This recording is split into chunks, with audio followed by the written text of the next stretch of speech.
good evening, or good afternoon, wherever you are. Welcome to today's RE.SCHOOL Bite with the provoking title, There's No Future Without Digital Skills. It's a great pleasure to welcome you also together with my co-founder, Christina Putsch. My name is Sven Huber, and RE.SCHOOL is an initiative, non-profit initiative that we founded earlier this year, initially to discuss with experts on how schools could reopen after the lockdown due to the pandemic. But we are now moving into an ongoing activity where we bring together experts from the education sector and teachers to discuss short-term and long-term challenges of education. I would like to thank very much our sponsors. Without your support, RE.SCHOOL would not be possible.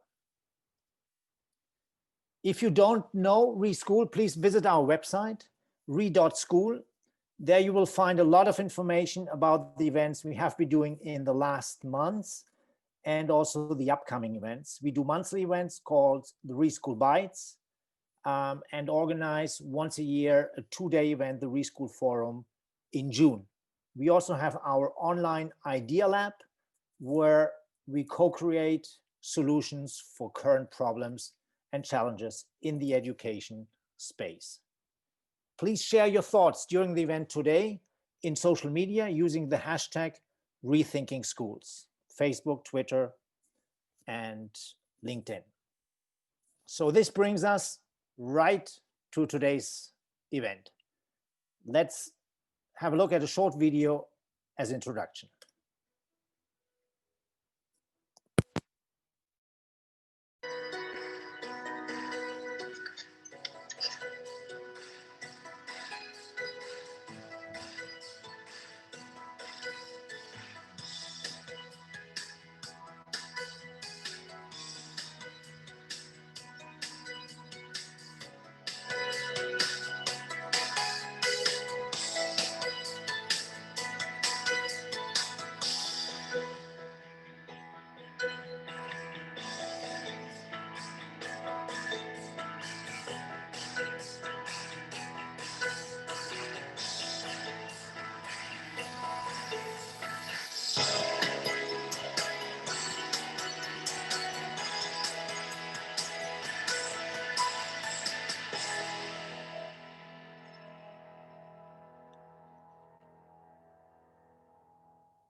It's a great pleasure to welcome our three extraordinary speakers for today.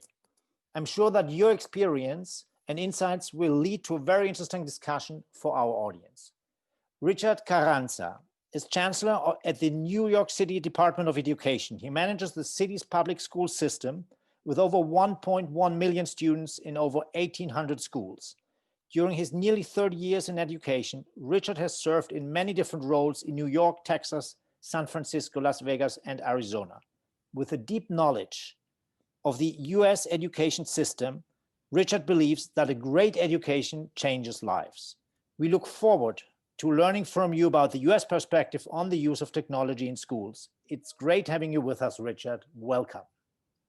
Thank you. Paul Jackson is head teacher at Manorfield Primary in London and an accredited local leader of education.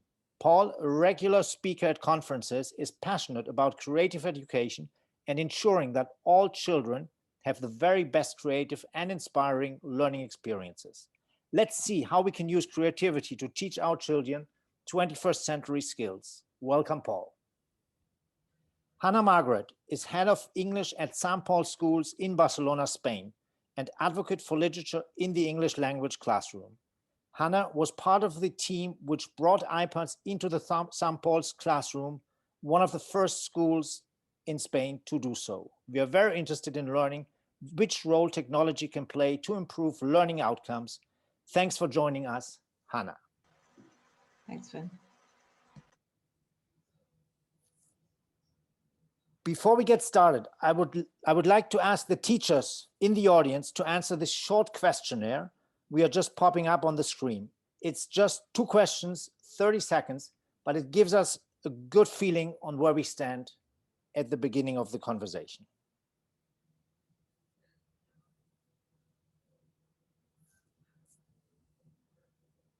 The first question is, as a teacher, do you have enough tools and training to promote digital competence in your classroom? Yes or no? And then what are the main benefits of digital learning resources? You can choose up to 3 options.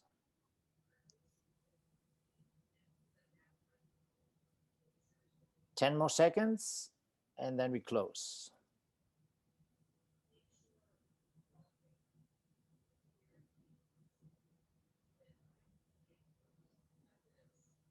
Okay, let's close and see the result. So the first question, as a teacher, do you have enough tools and training to promote digital competences in your classroom?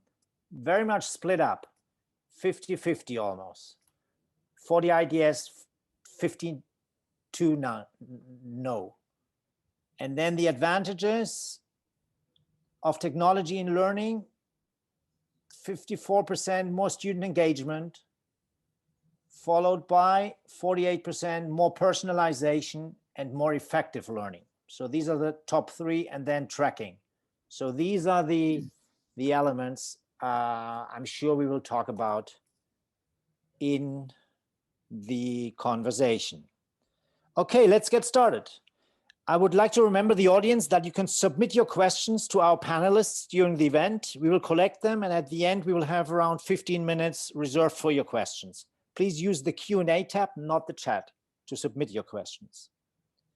Over the last 20 years, technology has fundamentally changed our lives. The way how we live, how we communicate, how we entertain us and interact with friends and consume content, and how we work. Although we are seeing all these changes already since quite some time, the current pandemic has accelerated these underlying trends on all levels. The question is, have schools adapted accordingly to these fundamental changes of society? And are we as a teaching community prepared to cope with the rapid change to make sure that we educate future generations with the needed skills? Many schools today still look pretty much the same as they did in the 19th century. A class of students, a teacher in the front giving a lecture, and a blackboard, which today might be digital. We left the industrial age behind us, but we are still teaching our kids based on the old factory type model school. Is this good enough for the knowledge age? As Peter Drucker said, since we live in an age of innovation, a practical education must prepare a person for work that does not yet exist and cannot be clearly defined. That's the challenge ahead of us in 2020, beyond the current pandemic. To start our discussions on these really important questions, I would like to ask our panelists to share their initial thoughts. As first speaker, I would like to invite Richard for his opening statement. Richard, please unmute. You have done it already, and the floor is yours.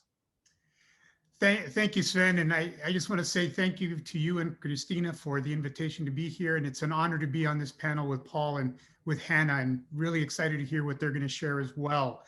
The very fact that I unmuted is my first test, and I think I'm well on my way.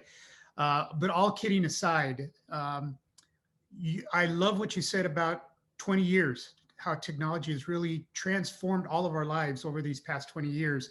And I absolutely agree with you, though. If you wanted to enter a time warp, walk into the average classroom in a public school system in America. You will have exactly the scenario that you've described. Not ubiquitously, but that's pretty much what you see. Schooling 20 years ago looks like schooling today. All of that changed with this pandemic. And while there's been a lot of suffering, a lot of trauma, and no one makes light of a pandemic, this is an opportunity to redefine the new normal. So when people talk about going back to normal, I do not ever want us to go back to the pre-COVID-19 normal, because the pre-COVID-19 normal did not serve all students. So let me give you an example of what I'm talking about. New York City is the largest school system in America, 1.1 million students. When we pivoted to remote learning in March, New York City was literally the epicenter of COVID-19 outbreak in the United States. When we pivoted, we had to, in a matter of 72 hours, take the entire system and move it to a virtual environment. That meant there was literally no time for increased professional development. There was no time to buy a laptop for every single student. We had what we had, and we had to pivot. But what was not surprising was the incredible disproportionate representation that our historically underserved communities were even more exacerbated by the lack of technology. And then you add to that the incredible language diversity that exists in New York City. And then add to that the economic pandemic that has been attendant to the viral pandemic. And what we have seen in New York City, a world-class city. Everyone knows New York City. But what we've seen is that disproportionate equity gap be exacerbated. So quite frankly, we've been working to close the technology, the connectivity gap ever since. And shame on us that it took a pandemic to force us to do what we've been talking about doing for decades in America and in New York City. Now, what has come of that? Well, the fact that many of us are sitting, having this conversation in different continents. Think about the power of connectivity now, to be able to communicate, to be able to share, to be able to collaborate. Think about that power. We've seen that happen with our teachers in New York City. We also have seen, and it was very interesting to see what our teachers are saying about having enough resources. There aren't enough resources, but I will tell you that what we've also been seeing is that the level of collaboration and coordination that our teachers are building with their capacity has been a gold mine of great resources, great approaches, great pedagogy, great strategies. And for us, what we've been really trying to do is to harness all of that good work so that it's shareable, so that teachers can learn from each other, so that teachers can share with each other. What I've also seen is students move away from the didactic front of the room, the teachers lecturing, to a much more integrative way of learning. I'm going to give you two examples that I've seen over the last 8 months in classrooms here in New York City. One was a middle school physics science class, but they were doing a unit on physics. And the topic that they were studying was speed versus velocity. So what this teacher did is, because now all the students have their own device, this teacher said, you're in groups of 2. Your assignment is in 3 days, you must create a video, a movie, no more than 4 minutes in length, where you demonstrate the difference between speed and velocity. Don't answer the questions at the back of the book. Don't let me lecture you. You have to create a video. So off they went. I visited with this class when they got to show their videos, and it was amazing. Students came in, they connected. The first group went up, they uploaded their video, and sure enough, they're running down the hallway, and then they slide, and then they're measuring it with an electronic ruler to show. And then others are, you name it, they were creative, but they created a video, so they were artistic. They had to create the script, so they were writing. Then they had to demonstrate it and record it, and then they got to share it with their classmates while their classmates were giving them feedback on an electronic rubric that the class had created. Talk about using technology in a very different way. I also got to visit a class in Brooklyn, here in New York City, one of our boroughs. This school is overwhelmingly African-American. Many of the students that go to this high school have never really left their neighborhood. They live in their neighborhood, they work in their neighborhood, they hadn't really left their neighborhood. But here they were talking about civil rights with classmates in Uganda. And the classmates in Uganda were studying the American Civil Rights Movement. This class was studying the burgeoning civil rights movement in Uganda. And here are students in 2 different continents having a discussion about civil rights in their own communities, the power of technology. So imagine how post-COVID-19, if we continue to build the capacity, continue to build the infrastructure so that all students are connected, and continue to build the infrastructure so that teachers are connected and are able to share. And then we add to that our third-party vendor colleagues that continue to develop curricula that augments and is able to allow us to personalize instruction and enrich instruction for our students. Now we're talking about the new normal that I want us to be part of as we go forward. Wow, wonderful. Thank you very much for these initial thoughts and very illustrative examples. Let's go to Paul then. Good evening, everyone. Hi, good evening. It is evening, I think, just about. And again, thank you for your invitation. And it's great to hear Richard from the other side of the pond about all that's happening over there. So in 2 weeks' time, I will have been a head teacher for 14 years. And 14 years prior to that, I've been involved in education as well. So 28 years in primary education altogether. And I think back to those beginning years when I was training to be a teacher, and computer education was one of my specialist subjects. We were just about learning to program on BBCBs, Acorn BBCBs, and most classrooms here were beginning to phase those out and start to think about PCs. The 3.5-inch disc was our best friend, and we saved all of our planning to that. And if we lost it, it was a tragic event. And things were very, very different. I remember the final year when I was at university training to be a teacher was just about when emails were being introduced. I was given my first email address, and we were just about using the internet. So things have changed pretty dramatically from the time when I first stepped foot in a classroom as an adult to where we are now.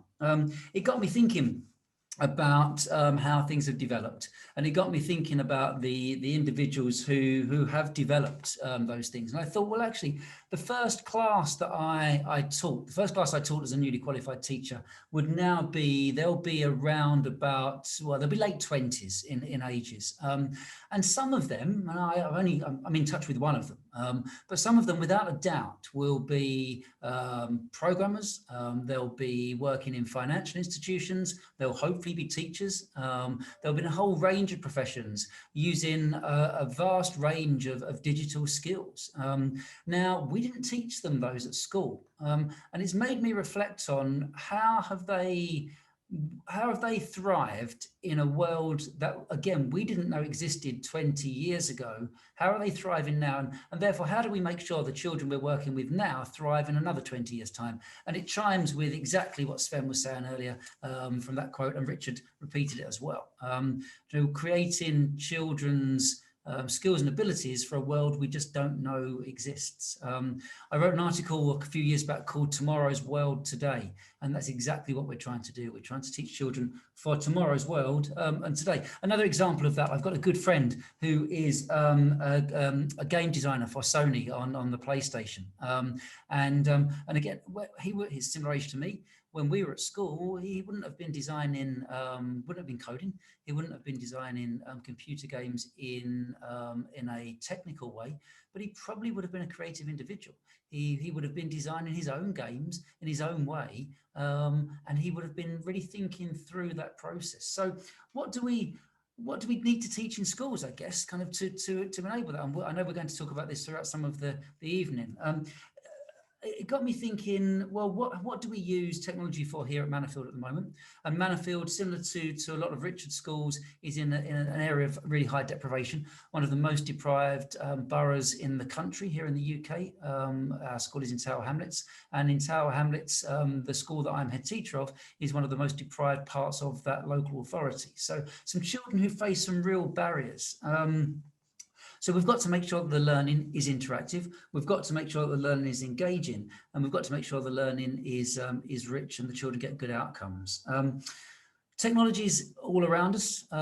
Each of our classrooms has got an interactive display screen, but do we really teach in a different way than Sven described earlier, with the teacher standing up in front of that blackboard? The blackboard now moves. The blackboard now is interactive. The children can come, and rather than write in chalk, they can use their fingers and use a mouse and use all sorts of things. But do we use it as effectively as we could? And I don't think we do. And I think one of the issues that we've got is that we've got 15 iPads in every classroom. We've got 15 laptops in every classroom. We've got the interactive display screens.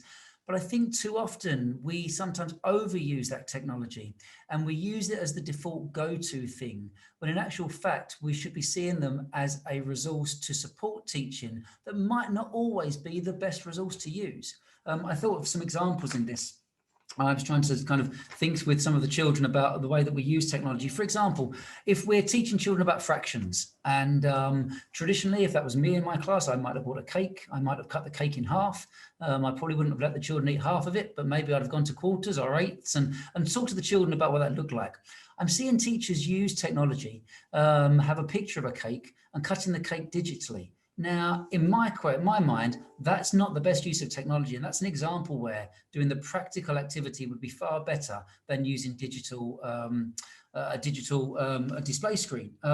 Another example, I guess, is the other way around. If I'm trying to teach children about the way a volcano erupts, probably the risk assessment to take them to the edge of a volcano probably wouldn't pass through many authorities, but I'm showing them that on a digital screen, enabling them to interact with that, enable them to be able to play videos, to be able to label graphs, to be able to change documents as they're making these presentations is exactly the right thing to do.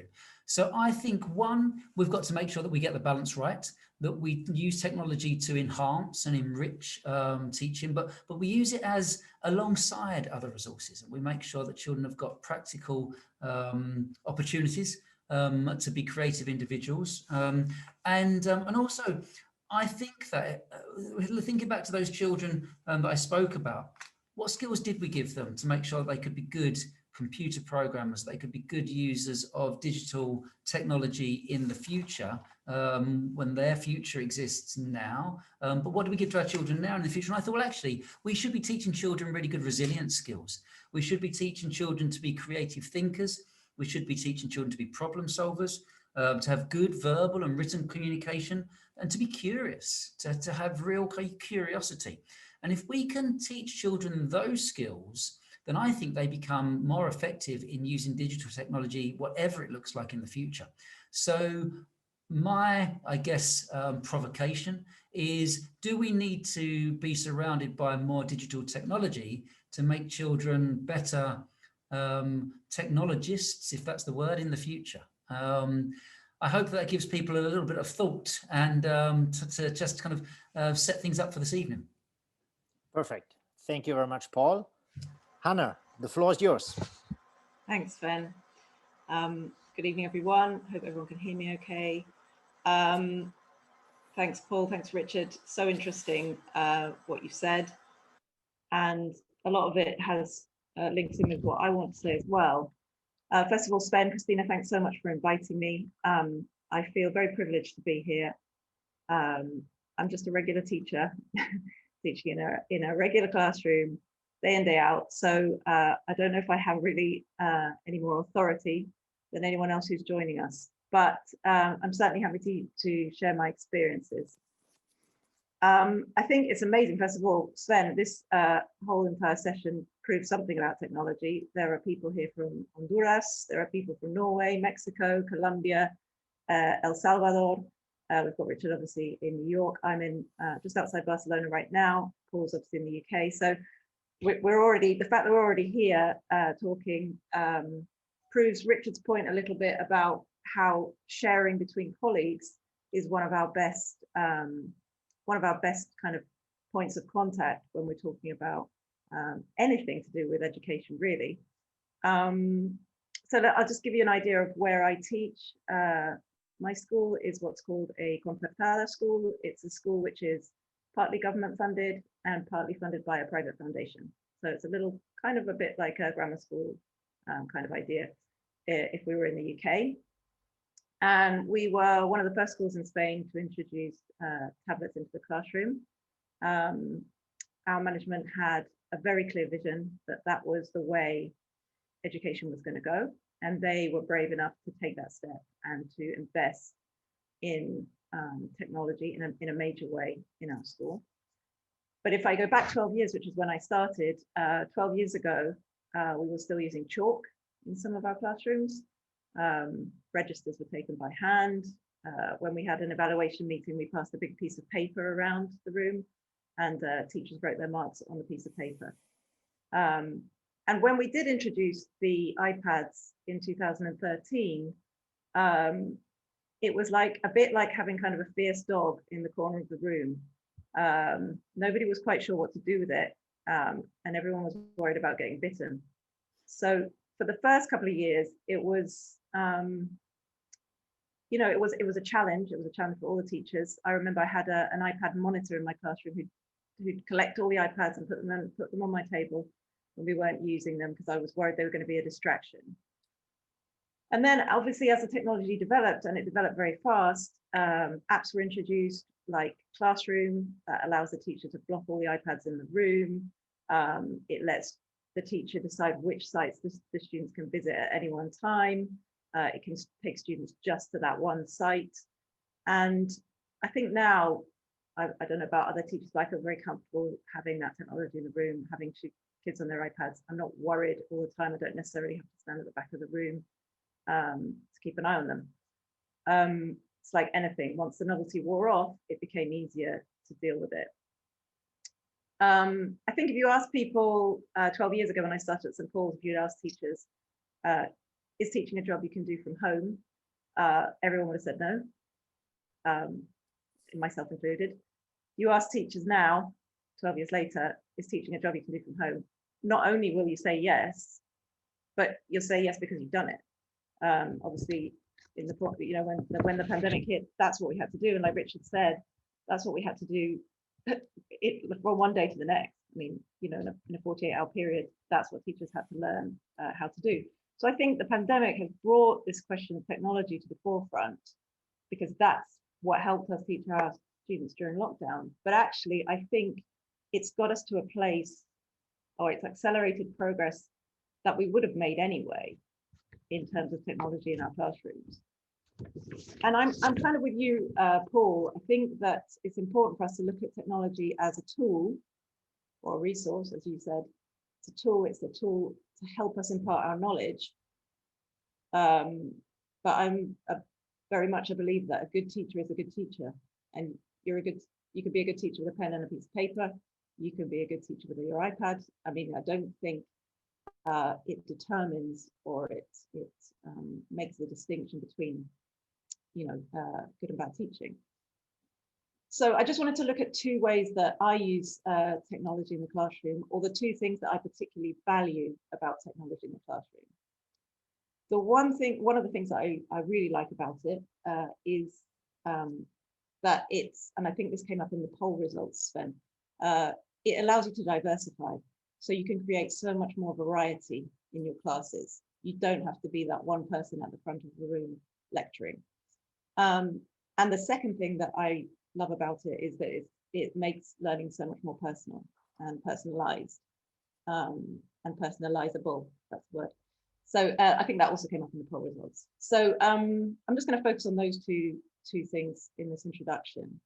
So when I talk about diversity or variety, I can give plenty of examples. I'm teaching teenagers, I'm teaching them a language, but I'm trying to teach them much more than that. I don't want them to just have a language so they can pass exams. Our students come into our school without any English. They're all the huge majority of them from Spanish-speaking families. And our aim is that they leave our school with a very high level of English. And part of their kind of desire to learn English is that they may want to go to university in the UK, they might want to go to the USA, and they might want to build their lives there. In which case, the English that they need is for living. It's not just for passing exams. So with that in mind, what I try to do, for example, when I'm teaching the vocabulary, is link it to vocabulary from normal life, from daily life. And I know that, Richard, you talked about how you know, that there weren't enough resources out there. I think there are, I mean, in terms of finding things that you need, tools that you need, there are resources out there. In fact, there's loads of resources out there. Sometimes it's a question of narrowing them down, because I think that technologically, we can find the resources that we need to be able to adapt our tools to those resources. So, for example, I recently ran into an ex-student of mine, and he says he remembers how I used to teach them using song lyrics, which is true. And 8 years down the line, he could quote some of those song lyrics back to me. And I thought, wow, that's great. But, you know, that's what I'm aiming for. That's what I want. I don't want them to just have these random tidbits of knowledge that they memorize for exams. You know, I want them 8 years down the line to be able to quote something back at me. That's fantastic. So, for example, I use a YouTube channel quite a lot with my teenagers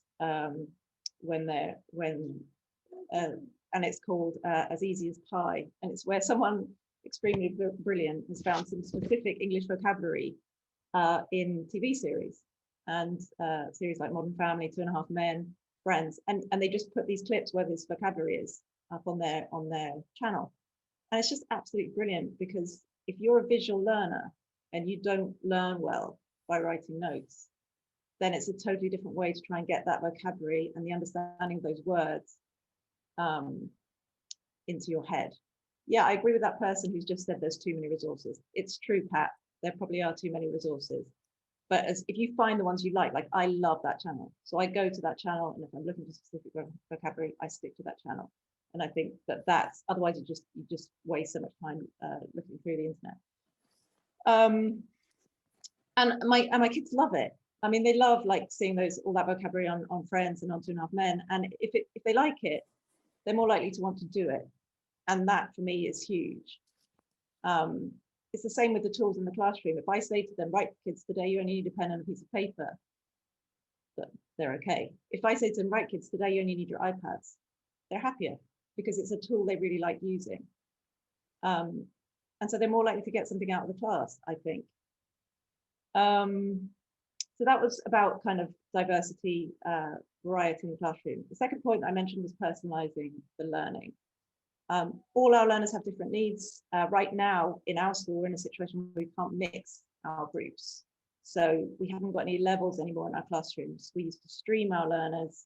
We would have higher achievers together.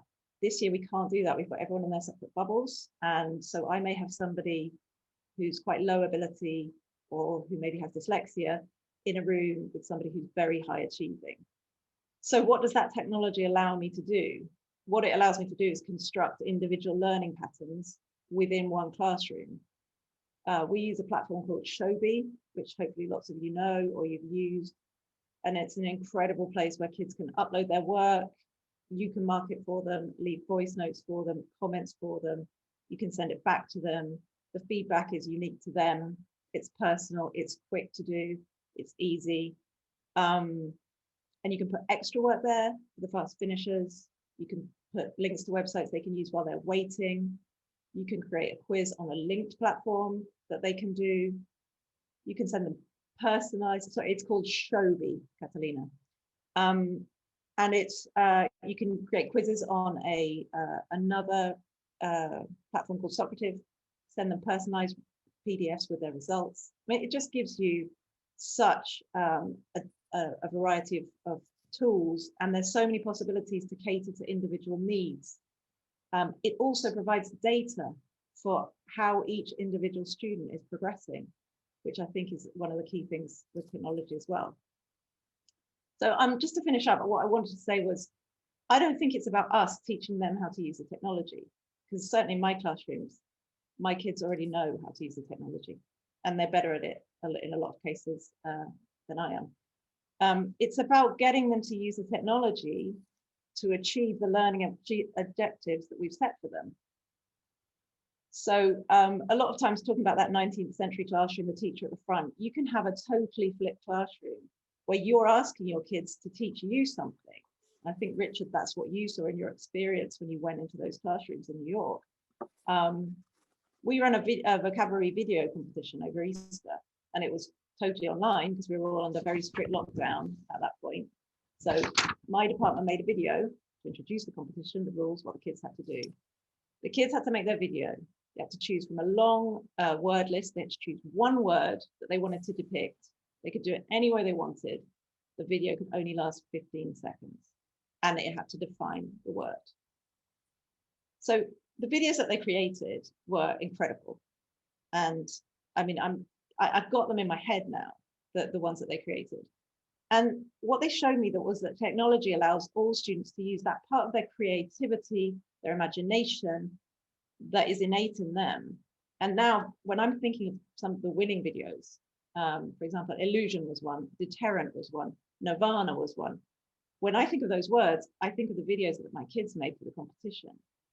So I link in my head the meaning of the words with what my students created. And that's a great example of them teaching something to me. So I think we have to harness the technology for that, because they get it.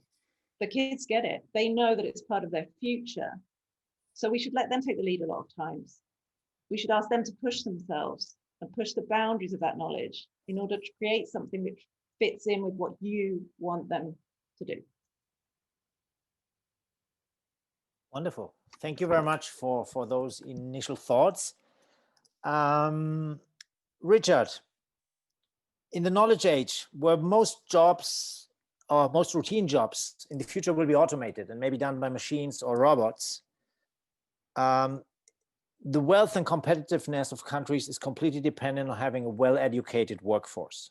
So in these scenarios, which skills, from your point of view, will require future jobs, and how are schools in New York teaching kids those skills?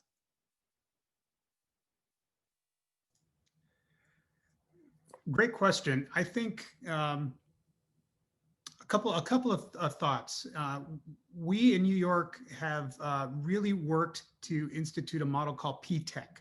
So it's professional technology. So what we do is we've partnered with the business industry and with local universities or community colleges, so that students have the opportunity to not only earn their high school diploma, but in all cases, an associate's degree as well at the same time, which then gives them a heads up into and a head start into a university as well. But at the same time, because we're partnering with businesses, they have the opportunity to do internships and externships within that industry as well to get real world experience. I'm really excited about that because it's really been a grounding experience for many of our students.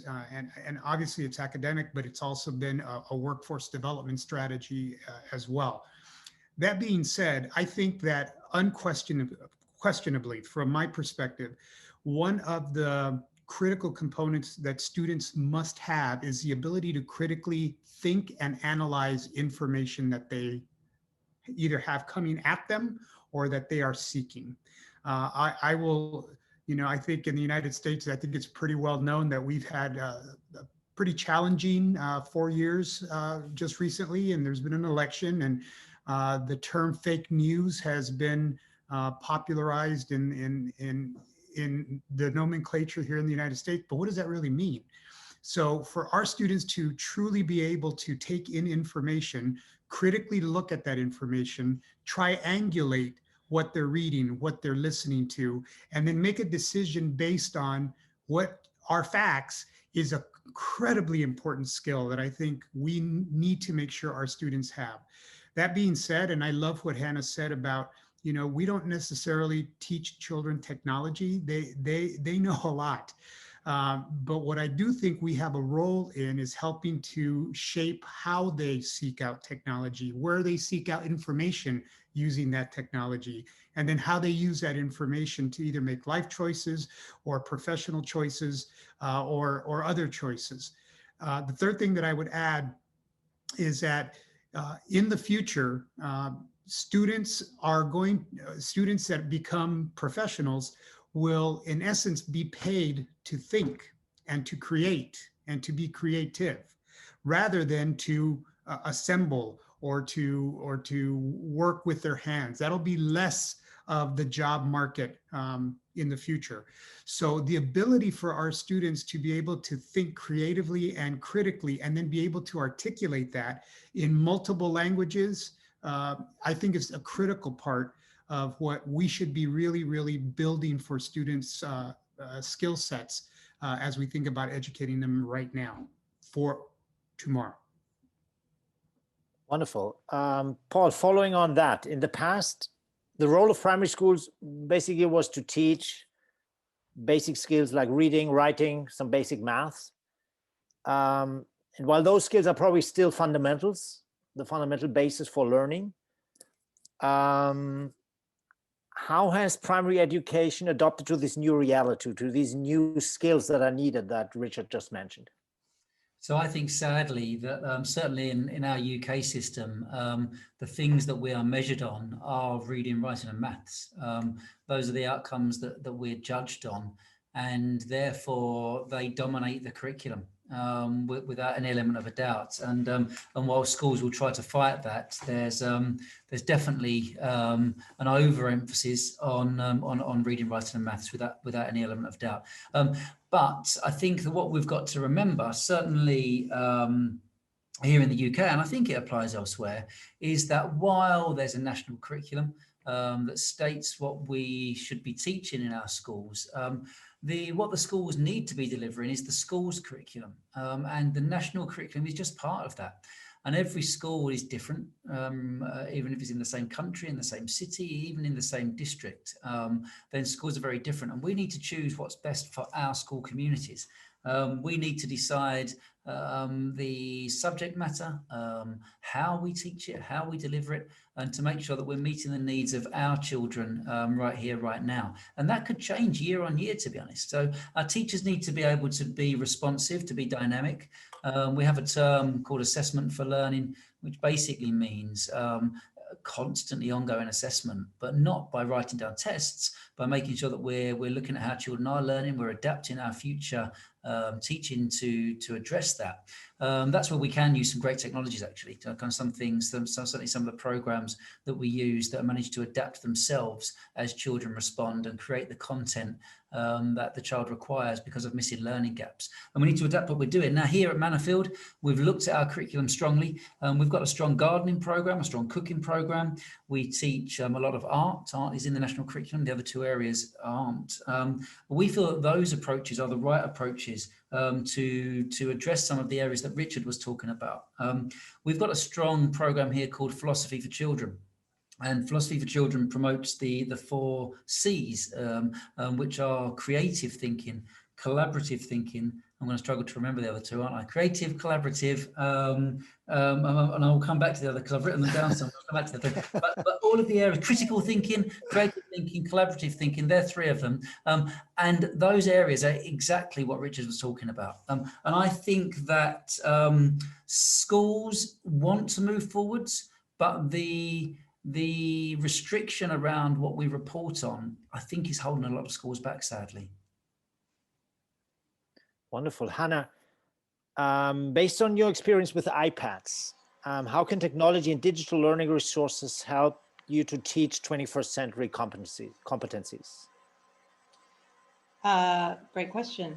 I think first of all, you have to decide what 21st century competencies are.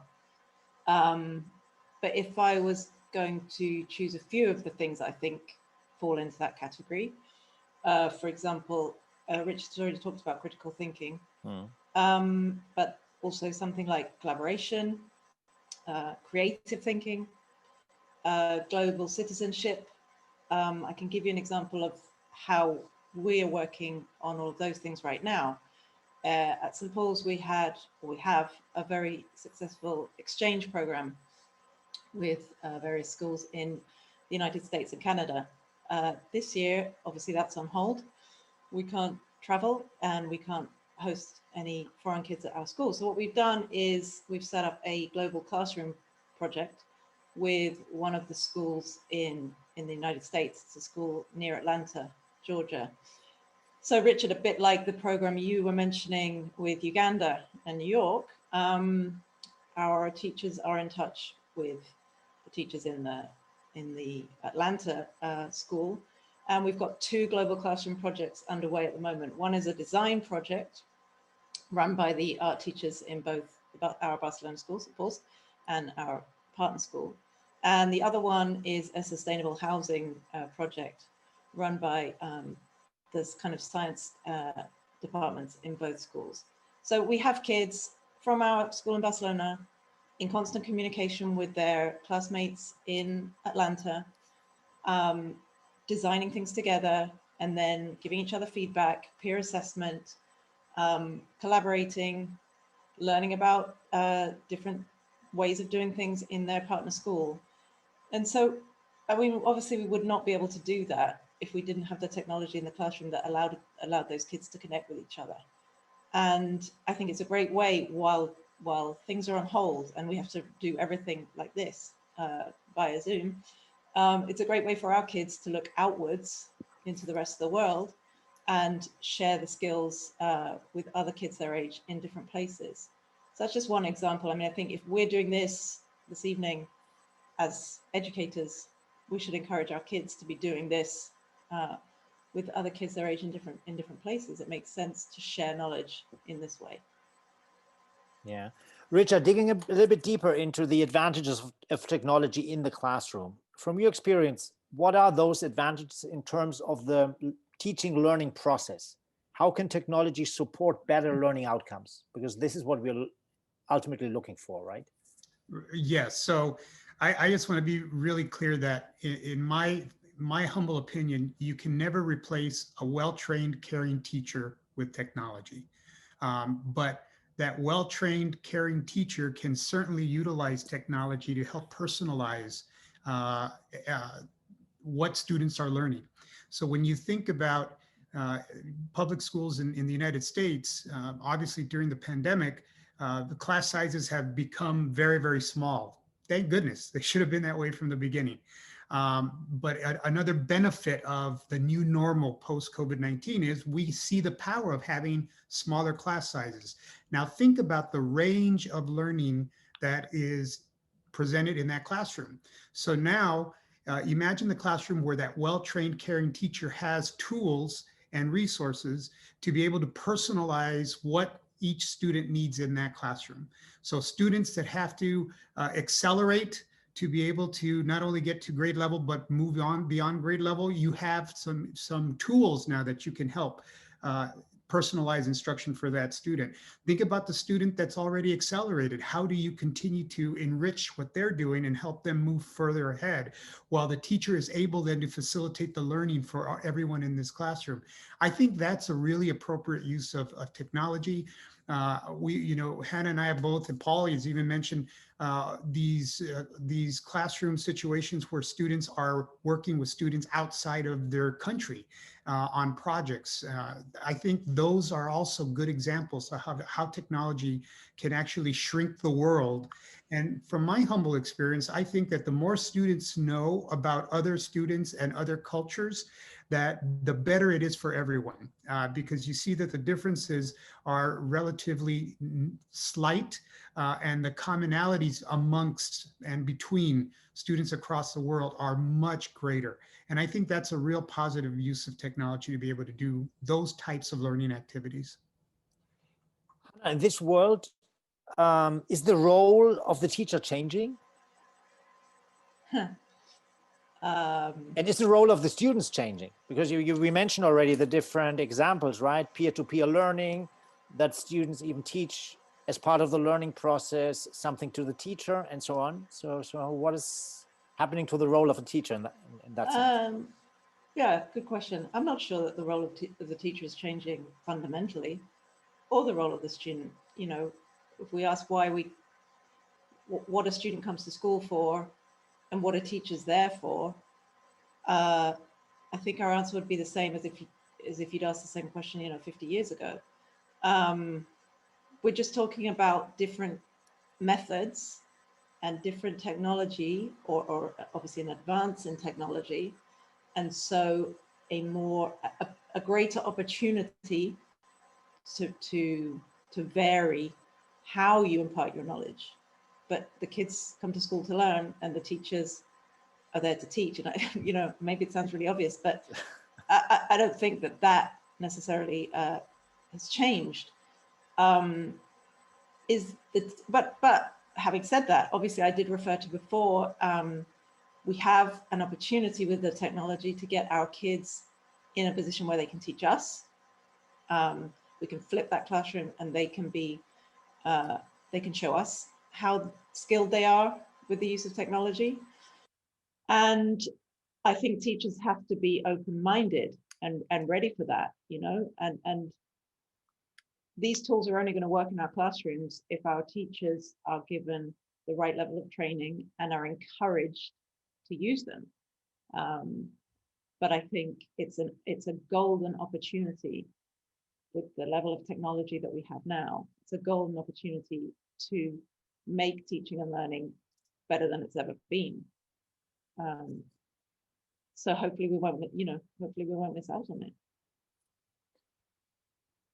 Paul, in these times where knowledge changes so fast and most information is readily available on the internet, actually, just a couple of clicks, people often refer to the idea of learning to learn, opposed to learning facts, which I then test in an exam, as one of the key goals of today's learning. Would you agree? I mean, it's always good to have a good general knowledge. I think especially when we're doing all our online quiz nights as well, and trying to answer all these questions. But yeah, I totally agree. Knowledge changes, information changes, people discover new things. And if our children are taught just purely facts and not how to retrieve them, how to question them. We spoke about being critical thinkers. We know, when Richard used the term fake news earlier, if children are just clicking through the internet and are just reading information and taking it as gospel, then that can't be healthy. So we've got to teach children to be good researchers, to be, as we said earlier on, to be critical thinkers and to be reflective individuals. And I think kind of the whole concept of learning to learn is really important. We want children to be lifelong learners. We want them to take their learning well beyond their school years and to have a love of learning for life. I think we take a lot of things for granted. My own son, my son's 14.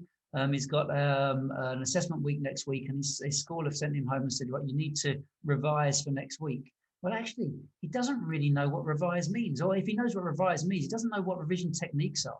So we've kind of sat with him, me and fortunately my partner Lisa, she's also a teacher, and we've been through some techniques with him, but they're told to revise and we assume that children can just do that. But what does that mean? So learning these learning techniques, how to recap, how to research, how to find, how to revise.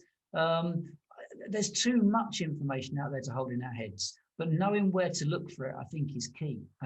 We talk about, and there was a study some years ago, and it was looking at the top businesses in the UK, and it asked top business leaders what skills did they want children to have now to make them better employees in the future.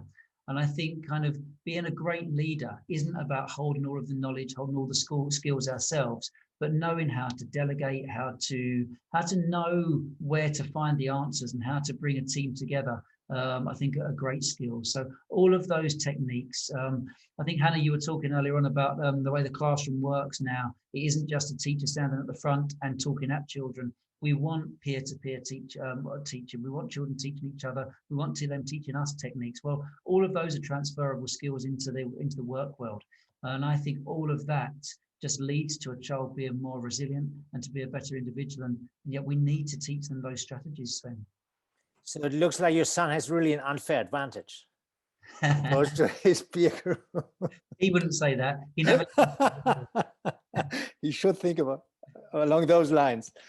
Richard, if today learning is more about learning skills than learning facts, how should we evaluate our students then? Because then standard testing doesn't really apply anymore, right? Yeah, I think it's outdated. I think, at some point in our history, there were probably lots of companies that made really, really good buggy whips.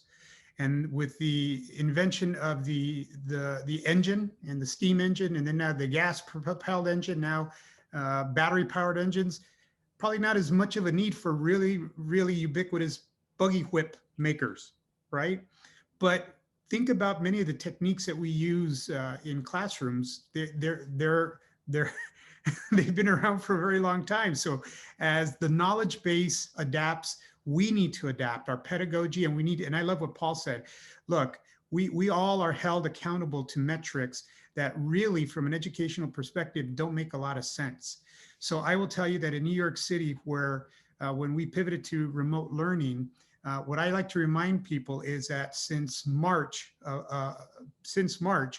we have not standardized tested any students.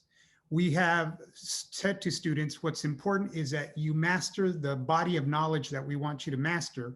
And if it takes you extra time to do it, that's fine. we're going to give you extra time to do it, and we're going to give you support to do it, but we want you to master it. So the concept of a failure has, some people would say, well, you're relaxing standards. No, we're doing what education should be about. It's about mastering skills. It's about mastering, and I won't go as far as to say there shouldn't be, you know, a body of knowledge that kids learn.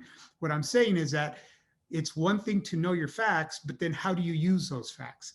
And to what all of my fellow panelists have said is that the currency of the future is going to be the ability to think critically, the ability to communicate, the ability to be creative, the ability to work in teams. And that has to be the new standard by which we're evaluating what is happening in the classroom and how students are able to demonstrate that.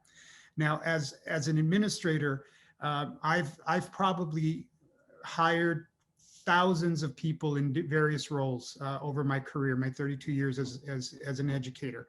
And never once have I hired somebody by saying, please come in, sit down, take this test, and then the highest scoring person on that test gets the job. No, you interview them, you talk to them, you get to know their body of knowledge, you get to know about their history. And in your mind, you're thinking, is this person going to work well on the team? What is a skill set that will augment the areas in our organization? How will this person be as a communicator? All of those things are just as important as the credential they walk in with to get them that interview. I think if we start thinking about student competencies in that new paradigm, I think we can actually transform what it is that we're doing and what we're trying to do in education as we go forward. Can technology help to evaluate? Sure can. I think, Wow. you know, to the point that we made earlier about, you know, individualizing education for students, you know, when you have adaptive technology that can not only give you a moment in time of where that student's skill set is, but then set a course for what should be the skills developing activities that student can engage in for whatever content area that is. That's technology helping a teacher to get a diagnostic read on where the student is and a possible path forward. It doesn't mean that that's set in stone. What that does is that gives the teacher, the professional, incredibly important information to make decisions about the pedagogy she or he will utilize for that particular student. Now multiply that times all of the students in a classroom. You can literally have adaptive information that is helping to guide how you move forward. That's the kind of, I think, real world technology that can be very useful if utilized correctly in our schools. Hannah, Paul, anything to add to the point of evaluating, assessing? Just made me think about, there's a diagram that shows, I think it's a tree and lots of animals, and it shows that we're assessing everyone in the same way, and we're trying to judge a goldfish on how well it can climb a tree. And I think it's about adapting that assessment. Of course, it's really important to make sure we know how well children are doing and how we evaluate them so that we can, but it's making sure we've got the purpose of that assessment right. The assessment has got to be about identifying the gaps so we can adapt our teaching to teach them further to close the gaps in their knowledge and their skills. It isn't just about judging one school against the next, one child against the next. So we've just got to use it effectively. And I think that we've gone along a path where assessment and evaluation is used, sadly, in the wrong way. Yeah, if I can just jump in, I sort of agree with Paul. I feel like the speed of the technological progress we've made in the classrooms is not reflected in how we then assess. I don't think we've caught up necessarily. And I think we're going to have to think long and hard then, if we've made all these technological changes in the way we give class and impart our knowledge, how can we then change how we assess to reflect that? I'm not sure we're there yet. And I think it's great, Richard, what you said about when you're looking for someone to join your team, what are you looking for in that person? I would like to think all employers are taking that whole vision into account. I'm not sure they are. And I think when people get CVs, they're still looking at that CV to see what grades that person got, what certificates that person has got. And I'm sure that if you can get to an interview stage for the job that you're looking for, then all those other things come into play, like you said, teamwork, communication skills, critical thinking. But I think on paper, we still sometimes judge people on paper, and we're still looking at what certificates they've got in their drawers at home, what grades they got at school. So I think there's still some way to go in catching assessment up with the rest of the progress that we've made. Great. So before we move to the Q&A, I think we have quite some questions from the audience. One last question to all of you. On this quest into the knowledge age in education, what would you think are the main challenges schools and teachers are facing, and maybe also students and families as we move into this new reality? Whoever wants to go first. Paul. So I think there are lots of perceived barriers to learning. I've said the various schools that I've been head teacher of, we've said very, very strongly that while children have many, many barriers, we'll never ever use them as excuses, and we'll find every single way we can to support those children in overcoming those barriers. And I think too often we hear excuse cultures slipping into schools. They can't achieve that because English isn't their first language. They can't achieve that because they've come from a single parent family, because they are a child who is surrounded by poverty, they've got special needs, etc., etc. And we need to remove those excuses, and we need to find the way to overcome those barriers. As I was just listening to what everyone was saying there around how we evaluate children and some of the things that we need to know about children, the easy option is just to give them a test, isn't it? Kind of, the easy option, we get a score, we put them in a league table, great, done. But it isn't done. How do we get to know how well children are performing against the type of skills we're talking? Well, one of the pressures here is class sizes. There are class sizes. I mean, our average class size here is 30. There are some schools in the country that have got far more than that. And if we could reduce that just by a handful of children, I think that teachers could get better relationships with their children. Now, there's a lot of people that will say there's no evidence to show that reducing class size has an impact on academic progress and academic outcomes, but I think it has a big impact on, certainly on teacher well-being, but on pupil well-being as well, and in that kind of just emotional awareness of children. So I think that we need to remove the perceived barriers. I think there is pressure on families at the moment. I think there's more and more pressure for families to, there's less family time. And again, we go back to those things that I was saying that we take for granted earlier, that things that are happening with our families. So therefore that pressure comes back onto schools, and therefore we're having to plug gaps socially and emotionally with children that traditionally might have been met in homes. So that's one of the barriers. How do we work better with families, and how do we ensure that that our children arrive at school with a readiness to learn, so that we can do the best that we can with those children? Thanks. Hannah. In terms of challenges that schools and teachers are facing, well, certainly as a teacher, my biggest challenge is time, is a lack of time. I don't have as much time as I would like to collaborate with my colleagues. I don't have as much time as I would like for training. I don't have as much time as I would like for my own kind of research. It's there's a lot of pressure on teachers. There's a huge amount of pressure on teachers. I think teachers are absolutely incredible. They are total unsung heroes, especially at the moment. The way teachers are doing their jobs, getting on as best they can with all the added pressures of COVID. It's extraordinary. It's extraordinary. And I think I've always thought my colleagues are my best collaborators. They're my best resources. They're my best source of knowledge. And we just do not have the time that we need to collaborate. So that is kind of my dream, is that we can find a way around that challenge, and that we can find a way to collaborate more. Richard. Yeah, bravo to what Hannah just said and what Paul said. And, you know, I'd be remiss if I didn't also say to both Hannah and Paul, thank you for your service during this whole pandemic, because you are doing things that have never been done before. So thank you for your service. I would agree with everything they said. And I would only add to that, that in the United States, one of the biggest barriers that we have is just policy, education policy. And by that, I mean, we still have requirements based on Carnegie units. So how much seat time do students have to be in the classroom?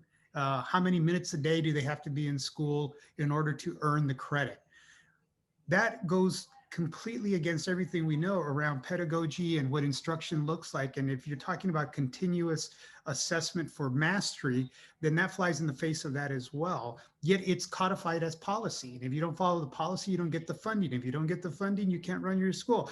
So I think that's a huge barrier to actually align policy with what the pedagogy should be and we think needs to be. Paul has a great point in terms of class size. We have some big class sizes in the United States as well. In New York City, our class sizes pre-COVID-19 were anywhere from 24 to 32 students in a classroom. Right now in New York City, we have class sizes in our elementary schools of no more than 9.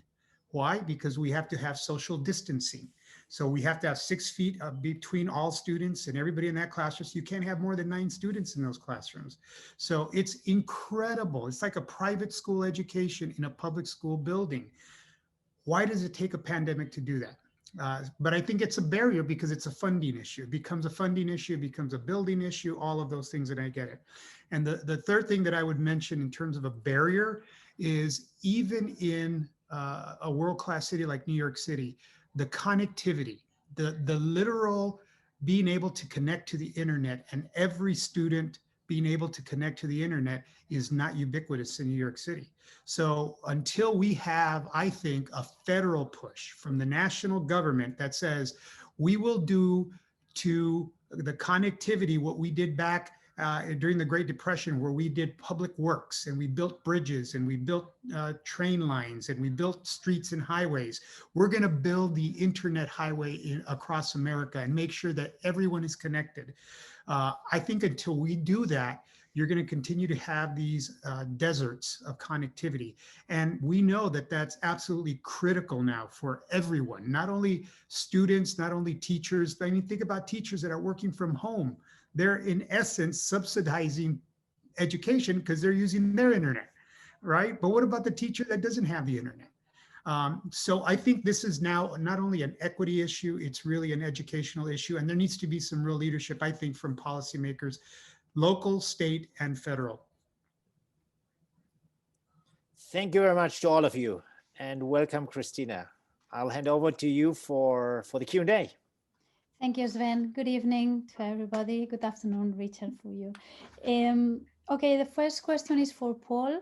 You have shown different examples of balancing technology and traditional teaching methodologies. Don't you think that this adds more class preparation time to teachers who don't have time, right? Yeah, definitely it can. It's really hard, isn't it? Prep time for teachers has always been there. It should be decreasing year on year, ideally, shouldn't it? Because we should be able to use technology to store previous plans, to be able to edit, to be able to adapt. But somehow, certainly here, we've never mastered that. And we seem to be reinventing the wheel year on year. It's a really difficult process. I'm not sure what Hannah thinks about this as a class teacher, but I always found as a teacher that if I picked up someone else's plans, I could never deliver it as well as if something that I wrote myself.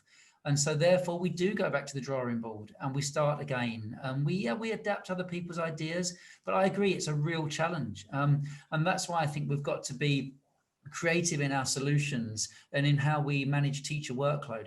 Here at Manorfield, we've done things like we've lessened the amount of work that we're expecting children to display. In UK schools, if anyone's visited any UK classrooms, you'll know that some are overwhelming with the amount of display that they've got, and the expectations on the way that teachers will spend hours displaying work and backing boards and all sorts of things. We've lessened our expectations on that and almost taken that away so that teachers can spend more time on planning good lessons. We've taken away other elements of practice as well. We don't have always have weekly training sessions, and some schools do that every single week. We've lessened the hours we expect teachers to be in the building. So I think we've got to be creative about the way that we manage teachers' workload to ensure that their work is concentrated on the areas that are important. It's a challenge, but back to what we were talking about earlier on, if we reduce class sizes, every child less that we've got in our class is a child that we haven't got to mark the books for. It's another parent we haven't got to see at parents' evening. It's another child that we haven't got to have sleepless nights over. So maybe kind of that's one of the answers. But I think it's about school culture, it's about expectations, and it's reducing workload in other ways to ensure that we can plan effectively. Great, thank you. And this one goes for Hannah. How difficult was the transition to from iPads or from traditional teaching to iPads to your teacher? Is there any kind of blueprint that explains the process to make it easier for schools who have not yet begun this transition? It's a great question. We got a lot of training on our transition from our school, from our management, and so we felt very ready, and we were also allowed to move at our own pace. So teachers who wanted to just dive straight in and start using iPads, for every single class could do that. Teachers who wanted to wait and see how it went and with their colleagues could wait. And so everybody moved at their own pace. We started by putting a lot of our content on iTunes U. So we did some training on iTunes U, which is, I guess, one blueprint, but each school will have its own system and its own apps and tools and management system that they want to use. So I think it's hard for me to say, is there one way? No, there's not one way. I think it takes a lot of thought and a lot of preparation. And if that thought and that preparation has been done, then the transition is smooth. And going back just a little bit to what Paul said as an answer to the previous question, once the technology is in place, yes, there is prep time. But if you have that technological tool as a backup, and you have got a platform like Shobi, which I mentioned before, and you've got a place on Shobi where you've got extra work for fast finishers, then you have always got a backup in your classroom should you want to spend some time with kids who are learning at a slower pace. So I think, yes, it's one of those things where you have to put the work in at the very beginning, but actually once you've put that work in, or that training, or the investment, then it does pay off, because there are then fewer hours needed to be spent further down the line, if that makes sense. Okay, thank you. And this goes for Richard. Richard, where can we find data about the evidence on how EdTech improves learning to convert the skeptical? Yeah, I'm not sure. Could you repeat the question, please?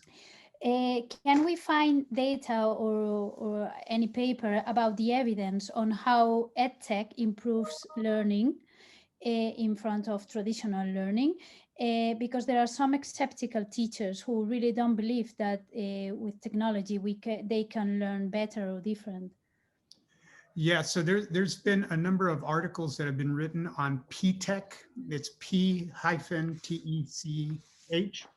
And a simple Google search will pull all of those up.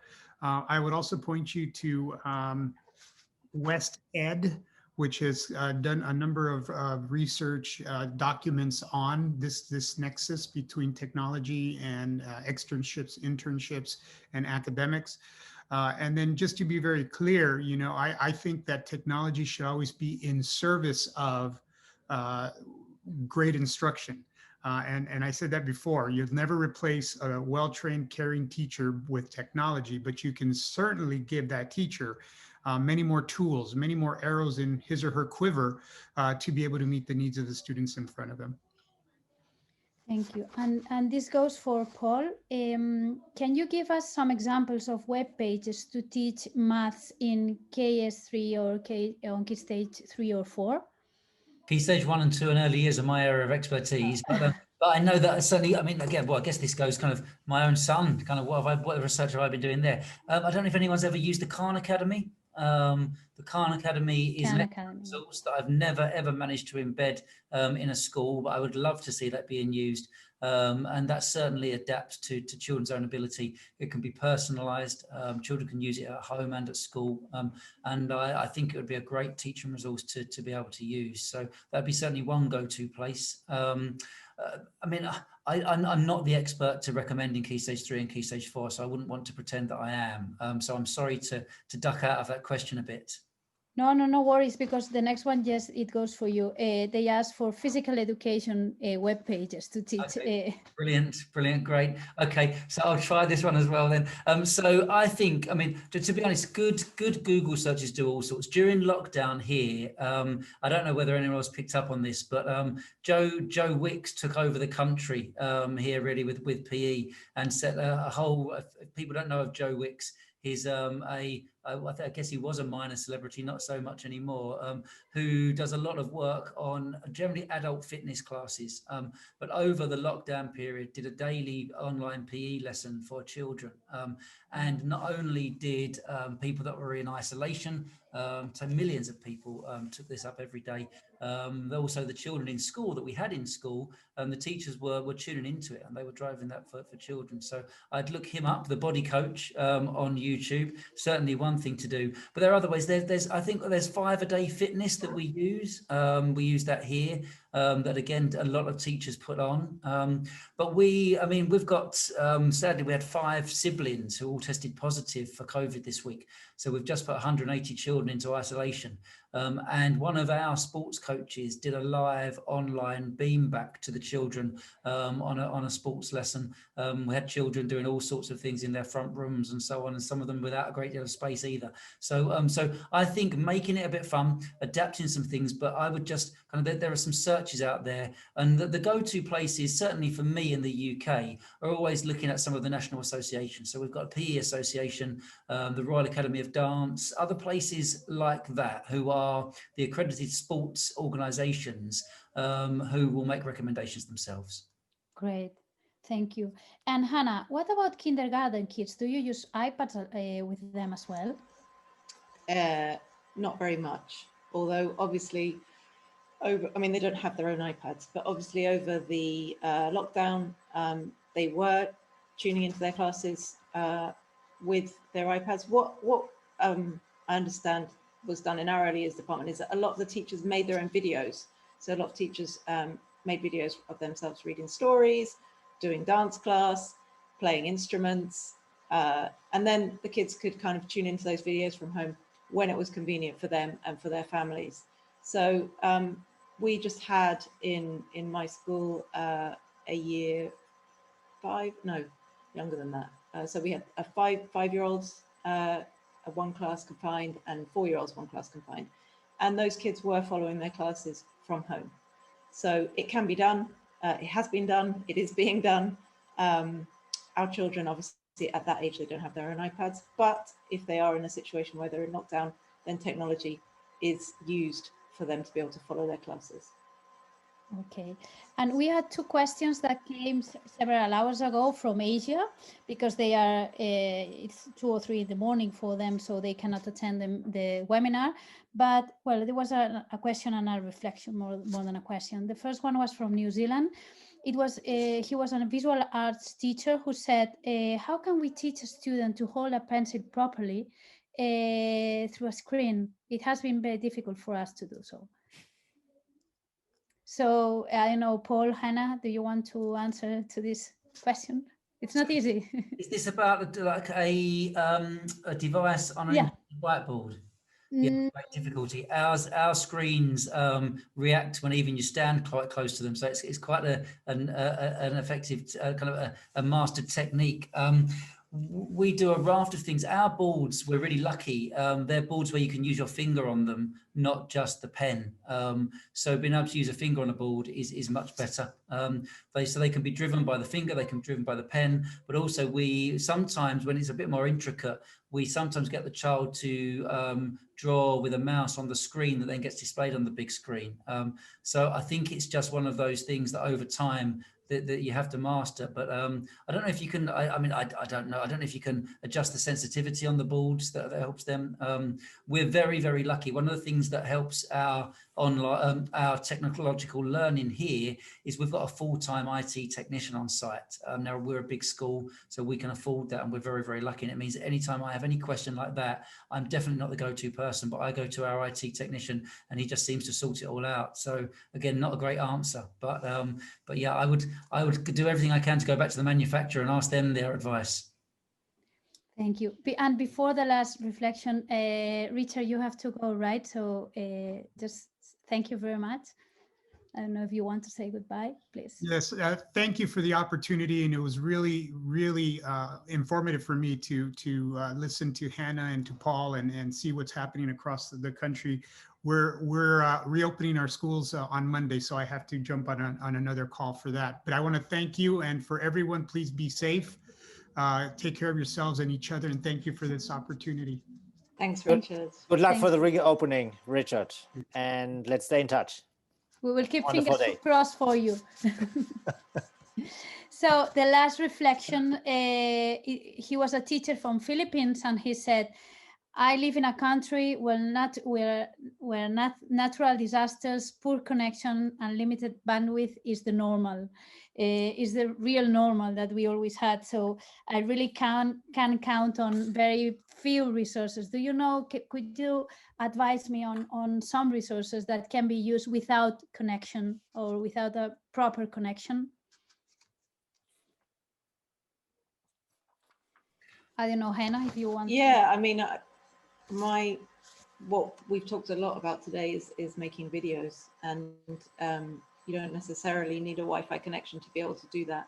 So that's something that my kids love, my teenagers love doing. You just need a phone that's got a bit of battery and an idea and a learning objective. So I think I would probably start there. And like Paul said in his opening statement, we're not talking about throwing away traditional ideas of what teachers have always used. You know, I don't think anyone is saying that the more technology you have in a classroom, the better the teaching is. So I don't think it's a question of having to worry if you don't have those tools available, because a good teacher will be able to make a good class with what they've got. But in order to mix it up a bit, yeah, I'd probably start with the camera, with a video, and have them work from there. Okay, thank you. Well, those were all the questions. I tried to summarize, and thank you very much from your audience. They are saying thank you, I mean, hundreds of times. So Perfect. So this brings us almost to the end of today's event. Just to recap very, very quickly, some of the ideas that we shared over the last hour and a half. Richard described at the beginning the pandemic as an opportunity to learn to collaborate more between teachers, to introduce more student-led learning. It even triggered smaller class sizes, so things that were not possible before. And a different way of assessing, right? Of testing. No standardized tests in New York since March. So that's wonderful. Then we talked about how technology can bring us together. How technology can shrink the world. We discussed global learning teams, New York City, Uganda, Spain, Atlanta, all those wonderful initiatives that really bring people together from all over the world, as tonight. As well. And Richard emphasized, and I think everybody subscribed to that that technology will never replace well-trained, caring teachers, as he said, but it gives them more tools to become maybe more effective and make learning and teaching more personalized. And Paul shared that that's really necessary to use technology wisely, find the right balance. It's not about technology in itself. It's how technology can help us to be more relevant, to motivate kids in a different way. We talked about learning to learn, the importance of lifelong learning and really developing those underlying skills as a concept opposed to just learning facts. And I liked your advice, Paul, that we should not follow the excuse culture. And I think teachers have really shown in the last months that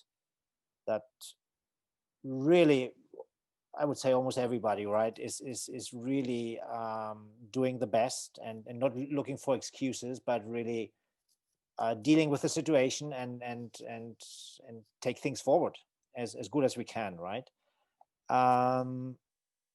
I would subscribe what you said about Khan Academy. I think it's a wonderful tool to really either complement or class education or bring it into the classroom, because it really allows students to learn at their own pace. They can go back to the videos whenever needed. They can go fast if that's possible. So I think it makes learning in many ways very, very relevant and by that very, very motivational. And Hannah shared that it's really not about teaching our kids how to use technology. They know that already, but to use technology as a tool to make to use this golden opportunity to make learning better than ever. And I liked really that phrase. And we also discussed that probably looking at all the changes that have been happening over the last 10, 20 years in terms of technology in the classroom, that assessment has not catched up yet. We're still assessing our kids, as Paul also said, right, based on reading, writing, math, while really we are trying to teach other things mostly. So there's a to-do list for us, and I would like to finish this summary with your sentence, Hannah. Teachers are incredible. I can only agree. So this brings us to the end of tonight. Let me just share very, very quickly the upcoming events of RE.SCHOOL. The next event will be in Spanish language. We do Spanish and English language events combined. The next one will be in Spanish language on the 16th of December. And actually, we will talk about evaluations. So that question that we have touched only a little bit today will be the topic of the next event on the 16th December, 6 p.m. UK, 7 p.m. Spain, 1 p.m. Eastern Time US. And then in January, the next event in English language, and you're all very much invited, is about more the soft part of teaching in times of uncertainty. How can we emotionally and organizational support teachers, not only in these very difficult times, but in general. But I'm sure we will share also experiences of the last months. You find all the information on RE.SCHOOL on our webpage. Please follow us also in social media. And it was a pleasure hosting this event tonight. Again, Hannah, Paul, and Richard, thank you very, very much for sharing your experience. I think in these times, sharing is more important than ever. And we know that the teaching community is a community that always has shared. So we really appreciate your time and your willingness to be with us tonight. And I would like to motivate the audience to take some of those ideas we have discussed today and put them into action, because nothing is going to happen if we leave it here. Only if we put it into action, if we bring it to our classrooms, to our teaching routines, we can make an impact. Thank you very much, everybody. Have a good evening, good afternoon, and hope to seeing you soon. Goodbye.